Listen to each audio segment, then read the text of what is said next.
নমস্কার বন্ধুরা, ভক্তি যেখানে গভীর, মা সেখানে জাগ্রত। বছর ঘুরে আবার এলো বৈশাখ মাসের সেই পবিত্র অমাবস্যা তিথি। আমাদের জীবনের শত ব্যস্ততা, না পাওয়া আর অপূর্ণতার মাঝেও মায়ের আশীর্বাদ যেন এক প্রশান্তির ছায়া। এবছরে আমরা এই পুজো নিয়ে অনেক দ্বিধায় আছি। কবে পুজো পড়েছে, 16 নাকি 17 এপ্রিল? কখন শুরু হবে শুভ মুহূর্ত? আজকের এই ভিডিও থেকে আমরা জেনে নেব 2026 সালে বৈশাখী অমাবস্যা কবে পড়েছে, পঞ্জিকা অনুসারে সঠিক সময়সূচি, অমাবস্যা তিথি কখন শুরু ও কখন শেষ, তার সঙ্গে আরো জেনে নেব পুজোর শুভ সময় কখন থাকতে চলেছে, অমৃতযোগ, গঙ্গা স্নান ও দানের শুভ সময় কি থাকছে। এছাড়াও যারা বাড়িতে ঘরোয়াভাবে পুজো করতে চাইছেন তার জন্য থাকছে মা কালীর পুজোর নিয়ম ও মন্ত্র। মা কালীর পুজোর দিন কি করবেন, কি করবেন না, কি খাবেন, কি নিষেধ, সমস্তটাই জানবো আজকের এই ভিডিও থেকে। পঞ্জিকা অনুসারে পূজা পাঠের সমস্ত আপডেট পেতে মিঠু মণিকথা চ্যানেলটিকে সাবস্ক্রাইব করে পাশে থাকা বেল আইকনটি প্রেস করার অনুরোধ রইল, যাতে সমস্ত ভিডিওর নোটিফিকেশন আপনাদের কাছে সহজেই পৌঁছে যায়। চলুন শুরু করা যাক আজকের এই ভিডিও। প্রথমেই আমরা জেনে নেব ভক্তিভরে মাকে কি নিবেদন করলে আমাদের ভাগ্য এবং জীবনের অন্ধকার বা সমস্ত বাধা দূর হতে পারে।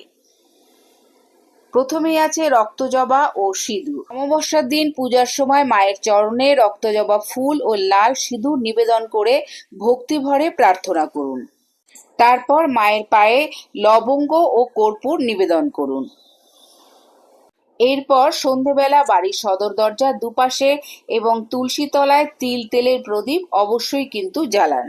এরপর অবশ্যই যে কাজটা করবেন সেটা হলো কর্পূর, তেজপাতা এবং লবঙ্গ একসঙ্গে ধুনুচিতে পুড়িয়ে তার ধোঁয়া সারা ঘরে ছড়িয়ে দিন।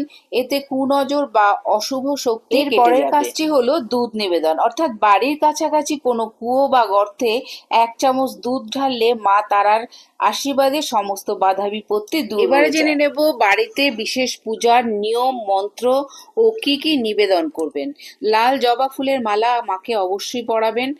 মায়ের পায়ে বা মূর্তিতে সিঁদুর নিবেদন করবেন।